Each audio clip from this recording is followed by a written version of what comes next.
Imagine the pain when you see an online image for a gold coin that looks like this, and you're thinking you're receiving that, and instead, when it comes in the mail, it is this. Now that is real pain. That's not the kind of pain I'm talking about, by the way. This is a more real pain that most of us feel whenever we buy gold, at least sometimes. Let's explore.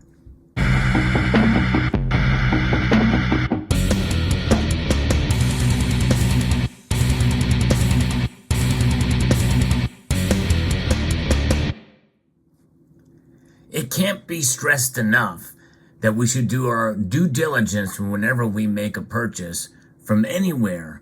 By the way, that includes from a well-established and reputable bullion dealer. Yes, I think that it's highly unusual for you to get a fake gold coin or fake silver coin from a known reputable bullion dealer. But it's always good to test it anyway. And there's multiple ways to test for gold. But probably the easiest, best way is to get a precious metals verifier, which I don't have with me right now. But a lot of times you can just tell by looking at it. Clearly the difference here is quite unmistakable. These don't come in bullion form in proof like this, but even if it was proof, you could tell the difference because these buffaloes have a textured or reticulated background here.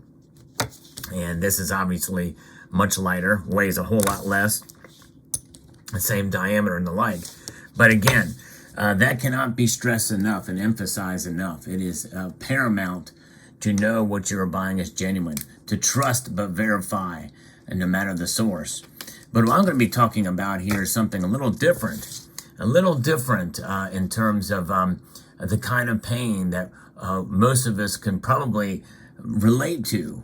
In fact, there's a name for it. I've kind of coined my own phrase for it, pun fully intended there, and that is something known as Salivate's law. It's derived from Murphy's law. Typically, it's the idea that you do something and something is going to go awry or something is going to go wrong. It usually does. Whenever you make a purchase, the price goes down. That's Salivate's law. Whenever you make a purchase of a precious metal, immediately afterwards, the price drops. And that's exactly what happened when I made a purchase for this coin, adding another ounce of bullion to the stack. I haven't actually done that in a little while, but this is a piece that I had on layaway that I swapped out from another coin I had on layaway with a great price above spot. They gave me this for $50 above spot, which is a heck of a deal in these days, especially since these kangaroos are, for 2015, are harder and harder to come by. Somebody was asking me right before I put this on layaway, said, have you seen any of these things for sale? Well, it just so happens a local coin shop I frequent had one in stock. So I put it on layaway, and by the time, when you do that, you lock in at the price at the moment of the layaway. It can work in your favor if the price goes up, for sure. In fact, if the price would have gone up $50, I would have got the coin for spot. But it also works in the opposite direction, causing you pain when the price goes down. And that's exactly what happened. The price went down about almost probably $30, $40. So what I ended up paying for this coin is probably much closer to what you would for a normal 1 ounce gold coin, at least back in the day. The premiums have gone up a little bit now for some of these for sure. But that's kind of where we sit with gold, and that is the pain of a purchase, the pain of purchasing. Salivate's law. Now, I bring this to your attention because it's going to happen to you. If it hasn't happened already yet, especially if you are new to buying gold and silver as well too, you are going to get hit with the price dropping, correction in the markets. Some people attribute it to a smackdown of the price by the financial institutions, JP Morgan, price suppression, price manipulation, There's all kinds of different things that can account for this, and that people will say this is what happened and this is why the price is dropping. But nonetheless, it is what it is, and I'm proud to own this coin. And even if when the price dropped, that's part of the cost of working with these markets.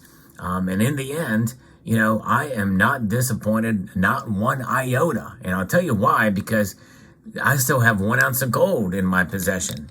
Yes, indeed, that's right.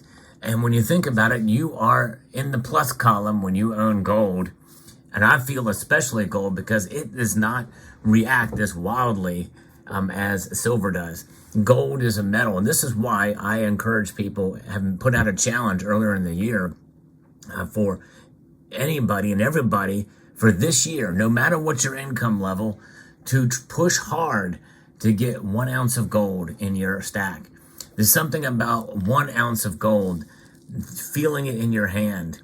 It's hard to describe, but it's a feeling of substance.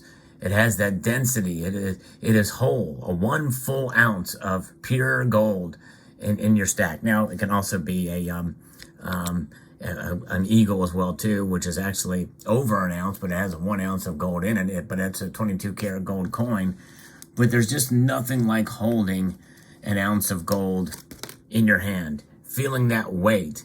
And if you can get something like a buffalo, where you can actually feel it outside of a capsule, I think that's great. But even in a capsule, and you don't want to take these Perth Mint coins out of the capsules generally because they're just pristine. They're absolutely flawless in terms of the quality. With the Perth Mint, there is no questioning the quality and the precision of their products.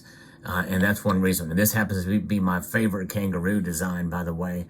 And so when I saw this on sale there, I had to jump on it. I just had to put it on layaway. But, that's the nature of it. Gold is a metal that will continue to shine. And to have a full ounce in your hand, there really is nothing like it. And that's why I'm strongly encouraging you, no matter what your budget is, to sack a little money away. If you want to buy some silver, let's say you've got a budget of $100 a month, and you can spend $50 or $75 on silver for that month if you have the itch to stack, but put $25 a month away, and what have you. Sell something, eat less out. There's ways to budget to be able to make that happen, and that's just something. I may try to find that video again, a link to it, to encourage you all to consider doing that, because you can do it on any budget. I have done it on a low budget before in the past. And by the way, I bought gold at $300 an ounce back, and it was harder for me back then than it is today to buy gold at $2,000 an ounce. So think about that. Think about it. It's something that can be done no matter what your budget is. Even at today's prices. So I want to encourage you in that regard. But the thing is be prepared for the inevitable smackdown that could occur, and it will occur if you buy it long enough. And I've been fairly fortunate over the years, recent years, to be able to buy on dips and find some good deals on gold. One recently was a little bit of a gamble, but I did it. And I bought gold for under spot. So it all comes out in the end as dollar cost averaging. And if done the right way, well, you're going to be just fine. And gold is going to preserve your wealth, preserve your purchasing power, and be that store of value that cannot be matched by any other asset out there, including cash in the end. So I want to encourage you to, relish that pain, relish in that suffering from time to time, because it's going to happen to you. No one can always time the markets on their purchases, and just be prepared that you could very well feel that pain down the road. The pain of Salivate's law. People joke in the live streams, Sal, you should make a purchase so that the prices go down. Well, I just did. Thank you. You're welcome. There you have it. So I'd like to extend a multitude of gratitude to you all for taking the time to watch, and to encourage you to please rate this video, share it with all of your friends, family, pets, and boll weevils, comment, and subscribe.